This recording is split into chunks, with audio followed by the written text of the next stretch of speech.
The voice you are about to hear is that of Franklin Delano Roosevelt, the 32nd President of the United States, in what has become known as the infamy speech.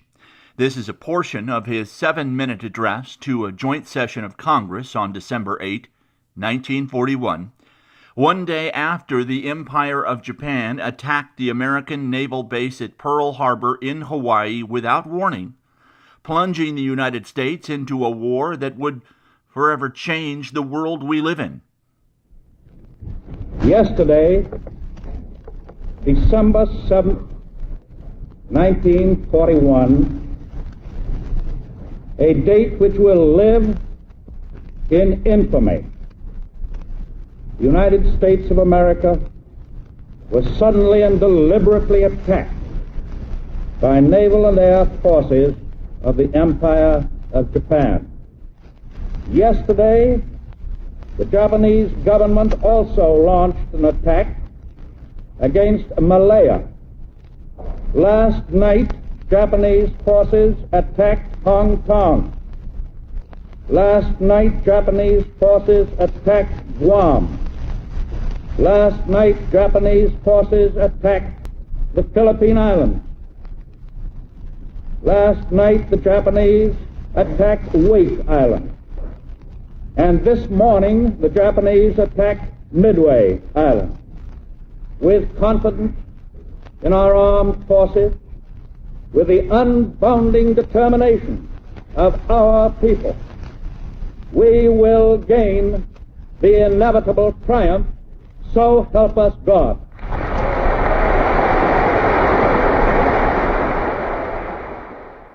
My mother was a teenager growing up in Eugene, Oregon when the attack against Pearl Harbor took place. I will never forget looking at the fear in her eyes and hearing the alarm in her voice as she spoke of the terror that she and all Americans felt during this period in time, even though she was relating the story to me some 35 years after the fact. The fear that Japanese forces might invade a now undefended West Coast never left her, nor the millions of others who lived through the blackouts. The rumors, the unknown, it defined a part of her life that never quite went away. It was the same with my father, a veteran of the war. During the final months of his life, as his mind slowly slipped away, he would find himself back on the beaches of Dieppe, France, on that fateful day in August 1942, facing the wrong end of a German gun. These experiences are not unique. Many children of World War II veterans have spoken about similar incidents involving their own family members. The author of Silent Warriors, Submarine Warfare in the Pacific, was just a child during the war. His memories are of victory over the Empire of Japan, or VJ Day, Monday, September 2nd, 1945. It is a moment that would also help define his life.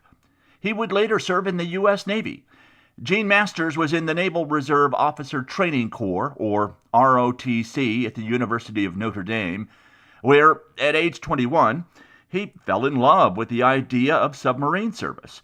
The stories you are about to hear are not fiction. They really did happen. Only the names have been changed.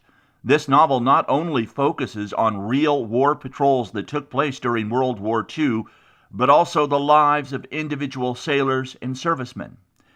The sound or special effects you will hear in this audiobook are all creations of Tweet Audio Productions. They are based upon audio recordings that took place on American fleet submarines in action against the Imperial Japanese Navy during the war. These audio clips have only recently been digitized and are maintained by the San Francisco Maritime National Park Association, home to the USS Pompanito, a Balliol-class submarine that served on 6 patrols during World War II. This boat has been restored and is now a floating museum that is open to the public. It is docked at Fisherman's Wharf in San Francisco, California, and it is the only one of its kind on the west coast of the United States. I would like to thank the numerous artists who have contributed to the production of this audiobook. Music and other effects are used throughout this audio production to signify breaks in chapters, or when scenes switch from life aboard an American submarine to the actions of a Japanese destroyer.